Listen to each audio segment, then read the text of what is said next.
Amen. Se ko mwahundagaye nuko turi mu buhamya.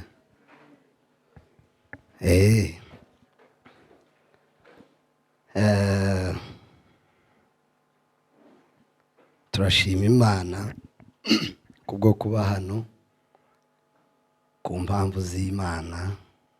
Imana yahabwa icubahiro.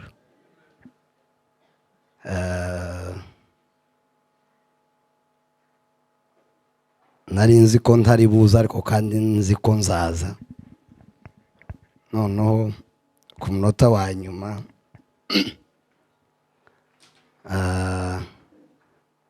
shetani andasa nk'akambi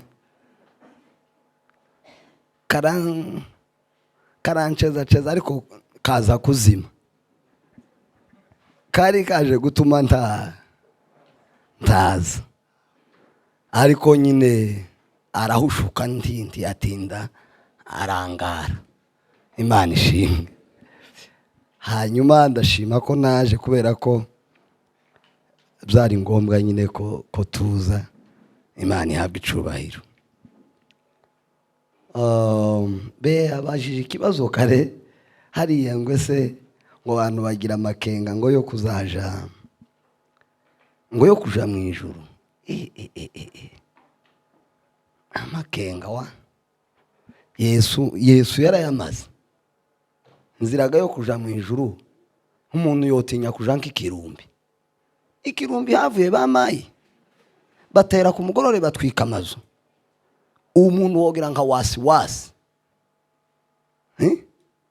ariko Yesu waciye mu rupfu akarunesha, bakamushira mu gituro bagashiraho ikaburimbo ubushishi, bakamushiraho abasirikari agaca ku basirikari agaca kuri ya kaburimbo bacishijeho. Nta uzira amashini nimba zari zihari ngo zisembereze kugira ngo bifate gataja kuhamena.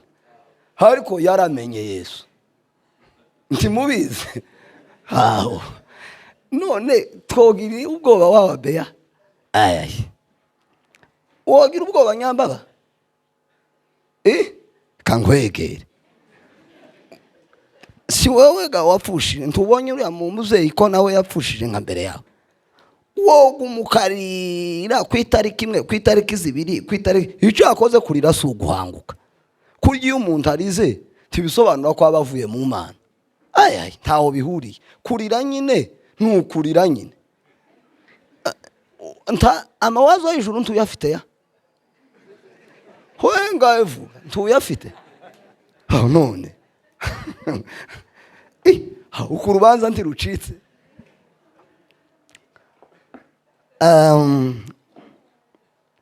Ndashima ko kino gikorwa mwagitekereje mukagikora. Amen. Kweli se wa mukuru w'umuryango ari muze kuno kuboko kw'abagabo. Uri umugabo habe nanje utari umusegege ndagushimiye. Shimiye musenyeri hano. Dore ukuboko musenye.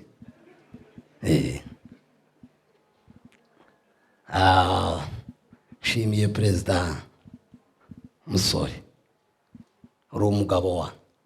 Kandi numva abandi bagabo baravuze ngo umuntu ni umugabo. Kujya si ugupfa kuvuga. Uri umugabo wawe nsaba umwa. Uri umugabo wawe Apotre. Uri umugabo wawe Bea. Uri umugabo. Se nabo ngabo babashitsi baje.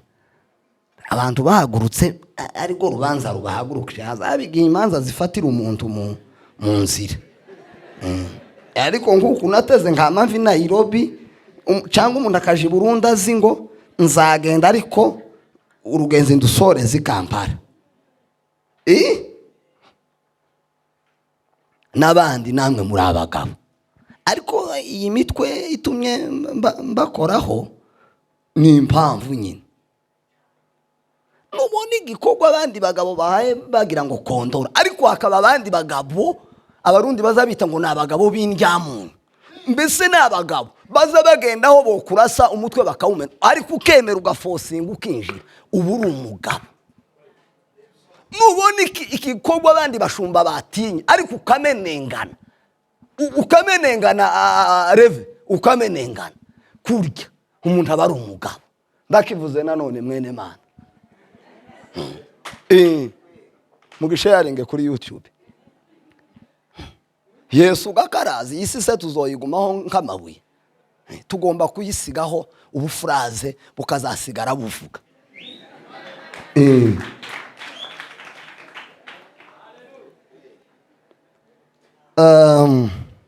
ndashimira uriya mudamu Nyambabazi kubera ko wabaye umugore w'Imana. Mutenjwa yigeze kutubwira igihe kimwe twagiye mwivuga butumwa tuvuye Burundi tushi wabo hariya mu bari barimutse baza hano nimbari mu Karingi ngire ngo ni mu Karingi aravuga ngo haba ngo umugore ngo w'ifamiye ngo hakaba n'umugore ngo w'igihugu ngo ariko ngo hakaba ngo n'umugore ngo wikanisa imitindi itatu y'abagore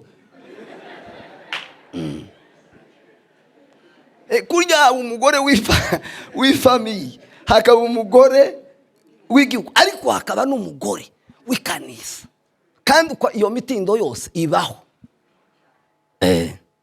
ndagushimiye ko wabaye umugore w'ikanisa kujya umugore ubona umugabo arapfuye akaguma akabanira abantu wa mubano w'umugabo n'umwe muri benshi wowe utaradukoroganiye kandi biza bigora umuntu wari inshuti guci wiwe ariko kandi umugore yaragumye nko kubatatira biza bigora muzamuhumiriza mukagenda nyine kwanga kw'abana bazobona ko mwabaye ibigaba ariko mugapfa guhumiriza nyine mugume mubereka agashusho kase ariko umugore yabaye kigaba biza bigora urwo rugo kugwinjira ariko ndagushimiye ko ndangagaciro za Gayo wakomeje kuzisigasira nubwo bitoroshe kugenda ingendo y'undi muntu ariko umuntu azagerageza Imana iguha umugisha. Gayo nashitse nsoma kano kantu kankozeho cyane saving people is saving nuko nyine mwumvishije is serving God. Ndi umwongereza ndi umunyamurenge nubwo no gihengeka umwana wo kumugona ko muri amamuseka ndi umunyamerika se sindi umunyamerika ndavuga kabuye mu tuntu tubiri ndamuvuga muri mind muvuge no mu gusavinga kandi kano ka saving ndagasharinga kwisi nibajije ubuzima bwakabaye nubwo bage bamuvuga mu madetaye urukundo gufasha uriya mubyeyi yaramuzi kweri Gayo yegeze kandi adatwaje adahaye atihanukira ariko kama kubwira ibintu uzokumena nk'umutwe atitaye ngo urabyakira cyangwa ntubzakira uwo niwe wari Gayo kweri yegeze yamarya ikigori n'ingene muzi umuco wanyu w'abanyamurenge ingene umeze akamarya ikigori abagore baye bawushuka atitaye ngo banyira buko bomucaho kandi akama kiryana nkihuba atitonze sega yo witonze ukakirya ngo yaragifitiye nk'inyota kandi muzi abanyamurenge nta muntu uzufa kurira nko kwibarabara siko yeme ariko Gayo ntiyagaza abyitaho ngo atekereze ko hari abasita bohaca bakamuseka aho niwe wari Gayo ariko aka ka saving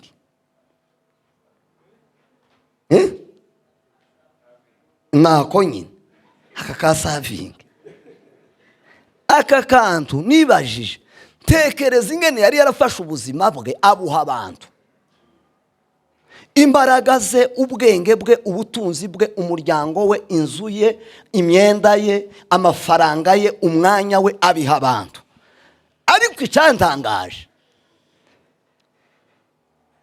ubundi ubuzima bw'umuntu ni reciproque donc ugomba naga fresh kaza kakakuzaho ni reciprocity. Naga fresh kaza kakakugeraho kagasubira ku bandi. Inabi iyo ukoze nabi, inabi zigenda ikagera ku bandi igasubira ikakugaruka. Iyo ukoze neza, inabi zigenda ikagera ku bantu igasubira ikakugarukaho. Nuno ndeba ingene uyu wacu Gayo Rutonesha yari yarafashe ubuzima bwe abuha abandi, ariko abandi bo tibabumuha.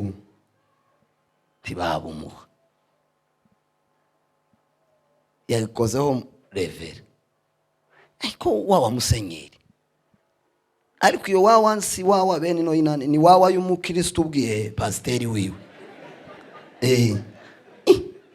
Ukunga Yesu yotibuka nkangu turi hano nko mwikanisa kamaze yambaye ikanju y'umwera kaza katuvizita twese mwese abapasiteri akavizita n'abakristo twese nkuko mwicaye.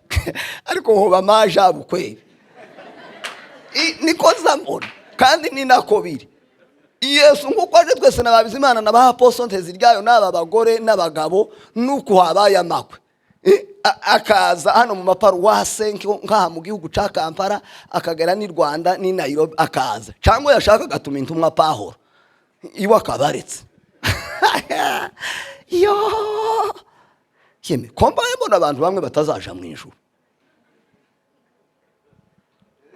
None ko Bibiliya yavuze ngo gukorera abantu ngo nugukorera.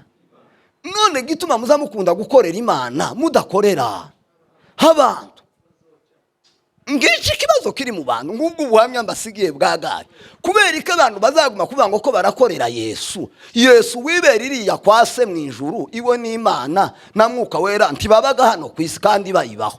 Ariko abantu tuhorana tubana ni ba apostles ryayo, ni ba musenyeri, ni ba revera, ni ba nyihasha, nuri ya mukecuru, naba ni ba Rutonesha, ni bande, nuri ya muvyeyi uvuye Kigali naba, ni ba revera hano uyu nguyu hano. Rubibi ni ba Beya. Unaniwe kubanira Beya neza, wo banira Yesu neza, Yesu utazugaragara ku isi. Ngakwa ga phrase.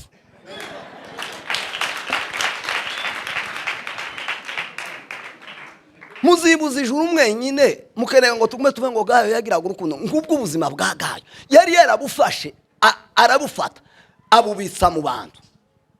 Tafaranga Gayo yagiraga ziwe. Neraje ejo bundi ngaza mpamagara Nyambabazi yari mutunzi twinshi tukugayo giyaje kuhaba. Kera bayanteze nirwaga nkoresha amayinite yanje. Kera bayangezeho, kera yankoreye Kanani kakeya akanjana nk'ahantu kucayi tukabanza tukamwa kukayi turaje kugeraga kwa Nyambabazi nyuma hari kubanza umwe kukayi kiwanje hano.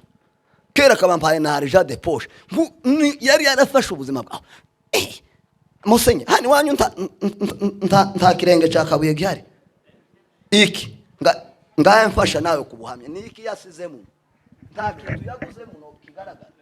Reka mvuga nk'akantu kamwe kagafraze ni iki ni bafure yimbishije cyo yaguze neza ni iki kiri he ngaho. Reka revera vuge revera n'ubundi revera ni nkabuze ubuzima bw'ikanisa wowe ubiriya muri administration. Yaguze iriya bafure iri hariya hejuru n'iriya yindi iri hariya muri kwe aho na mixere ya mbere twari dufite ibyuma bya mbere twatangizanye. Ibyo ni bimwe ibindi byinshi niwe wafunguye ibyuma hano. Nanje handi ndi umuhamya nabonye ni muri Methodist. Nigeze kuza hano ntaramenya Kampala nono natumiwe na Heritier na Fidel ngo turangiza amakutano zaho twari twatumiwe. Nono muri Methodist bakenera ko dusiba n'uyu wacu ngo tugira amakutano. Iyo revera avugira ku gatute abarevera ganta uzomuhakanya ngo bamuvuga ngo ndanze ndabatiwe turavugana dusoje. Kwera watangaje gute tutemeye atoye imashini mba hari ibintu byiharaka turaza kubikora. No turareka nyine ariko ndekeshwa nagayo ukunda hari amaguma ko gusititiza cyane. Kwa usititiza ni kanisa ni paruwase yawe se hata makanisa gayo suku na y'abakristo. Nono turareka twama twinjirana mu cumba nagayo kugeza amakutana arangiye tuba mu cumba atahaye atahagiriya mwari mukiba go konge. bubaka iriya purafo gayo yabishizemo uruhare yageze agenda akumunzura i Rwanda agashika akavuga ko bahaye bubaka uwavuga gayo nabi nawe n'iki gitero n'ingabazarendo haki ya Mungu muze mukundaga ngo bababwire ngo utwiza gusa ayaye kwe nta muntu nzi gayo yagiriye yafashe ubuzima bwiwe gutya arabufata abuha abantu ikanisa rya wowe nuko ariho wari ugitangiraga ntawe wari ugihari ese wari waratangiye ni ikihe yagusigiye bazaguma kuvuga ngo uyu muntu yari mwiza kivuge mwizina niki twubaka inyubako dufite bibagoye mugitangira utaragiraga abakristo bafashwe yarageze akoresha w'ikanisa mbese ngo bumve utarubaka ka system ikanisa ariho rigitangira n'abakristo utazi ko muzogumana arabawe mbese yagize gute yakoresheje ubwitange turubaka uko rimeze ubu nyine habe n'ibyuma dufite yashizemo ubutunzi bwiwe none reve mwavuga ngo tuvuge aho uko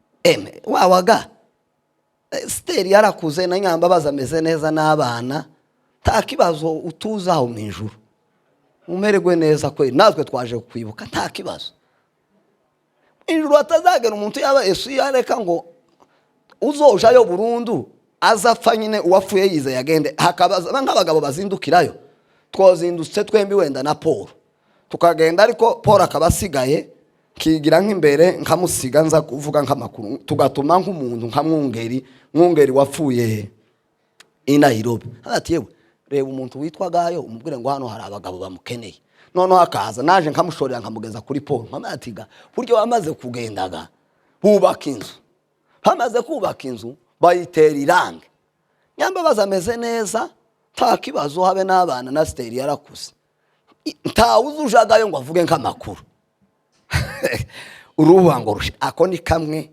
Gayo yara ubuzima bwe abuha abantu akakabiri Gayo yagiraga mind zimeze nka egre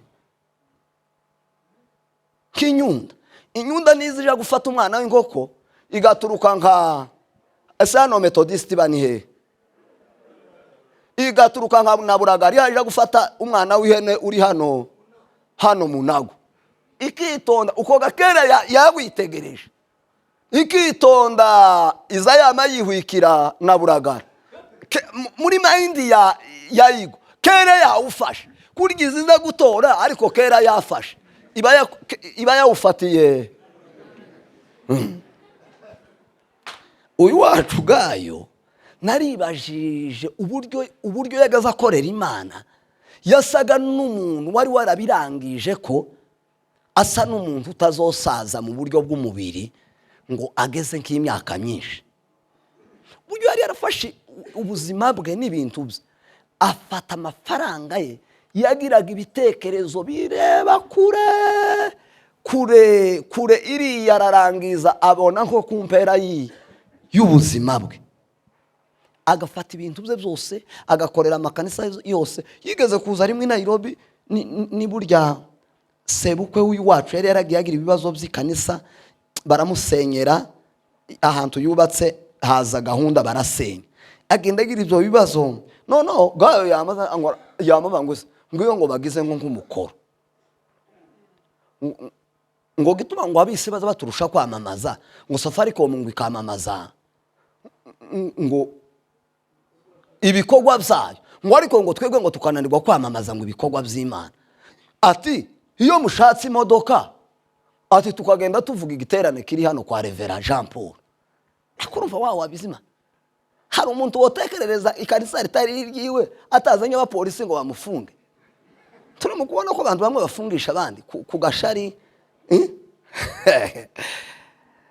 dukuri ndabarahiriye mbabwiye amakuru muzoja kwa shetani abantu benshi bitewe n'ukuntu ubuzima bwanyu mwabufasha ndababwiye habe n'abapasiteri benshi ahangaha bambaye imisaraba n'abakristo benshi muzojana n'abantu benshi timuzogera iriya kwa Yesu Yesu n'umuntu uzi ukorana n'abantu bagira urukundo rwa rundi umwana wa Kabuye yavuze, no kumenya kubana n'abantu. Ariko ikintu kiri mu kuntangaza Musenyi, n'ukunda abantu baze babwira abantu urukundo ariko bangana.